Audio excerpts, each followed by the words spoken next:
नमस्कार, न्यूज़ 18 का digital platform देख रहे हैं आप और मैं हूं आपके साथ रितु सिंह। भारत ने संयुक्त राष्ट्र महासभा में पाकिस्तान की कड़ी आलोचना की है। वजह है बाल अधिकारों का गंभीर उल्लंघन और सीमा पार आतंकवाद। बीजेपी सांसद निशिकांत दुबे ने यूएनजीए के 80वें सत्र में ऑपरेशन सिंदूर के तहत पाकिस्तान और पाकिस्तान के कब्जे वाले कश्मीर में भारत की आतंकवाद विरोधी कार्रवाई का बचाव करते हुए इससे नागरिकों, खास तौर पर बच्चों की सुरक्षा के लिए एक वैध और जरूरी प्रक्रिया बताया है। निशिकांत दुबे ने कहा है कि पाकिस्तान बाल और सशस्त्र संघर्ष एजेंडे के सबसे गंभीर उल्लंघनकर्ताओं में से एक है।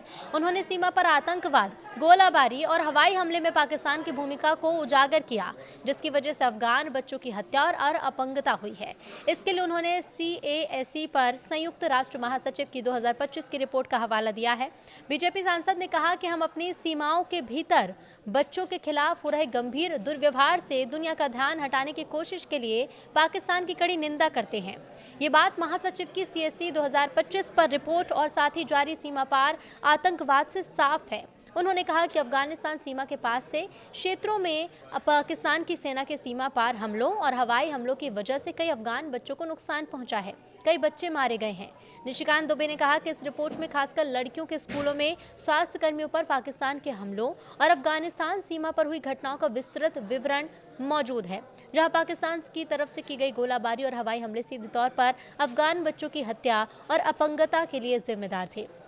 निशिकांत दुबे ने 22 अप्रैल को जम्मू कश्मीर के पहलगाम आतंकवादी हमले में 26 नागरिकों को मारे जाने का जिक्र किया और कहा कि अंतर्राष्ट्रीय समुदाय पाकिस्तान समर्थित आतंकवादियों द्वारा क्रूर लक्षित हमलों को नहीं भूला है। इस हमले के बाद भारत ने मई 2025 में ऑपरेशन सिंदूर शुरू किया। इस ऑपरेशन के तहत पाकिस्तान और पाकिस्तान के कब्जे वाले जम्मू कश्मीर में 9 आतंकी ठिकानों पर सर्जिकल स्ट्राइक की गई।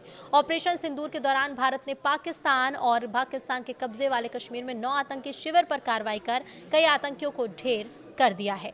बीजेपी सांसद ने कहा है कि भारत ने नपी-तुली प्रतिक्रिया के तहत आतंकवाद के खिलाफ अपने लोगों की रक्षा करने के लिए अपने वैध अधिकार का उपयोग किया। उन्होंने कहा कि पाकिस्तान ने जानबूझकर हमारे सीमावर्ती गांवों को निशाना बनाया, जिसके तहत बच्चों समेत कई नागरिक मारे गए। उन्होंने कहा कि इस तरह के कृत्यों में शामिल होने के बाद भी पाकिस्तान का अंतर्राष्ट्रीय मंच पर बोलना बेहद पाखंडपूर्ण है। पाकिस्तान को खुद को आईने में देखने की जरूरत है और इस मंच पर उपदेश देना बंद करें। उसे अपनी सीमाओं के भीतर बच्चों की सुरक्षा के लिए कदम उठाने चाहिए और महिलाओं और बच्चों को निशाना बनाना बंद करना चाहिए। इसके साथ ही दुबे ने भारत के बाल संरक्षण पहलों का जिक्र किया और बच्चों को इमरजेंसी हेल्प देने वाली चाइल्ड हेल्पलाइन 1098 जैसी कोशिश को मान्यता देने के लिए संयुक्त राष्ट्र के विशेष दूत का धन्यवाद किया है।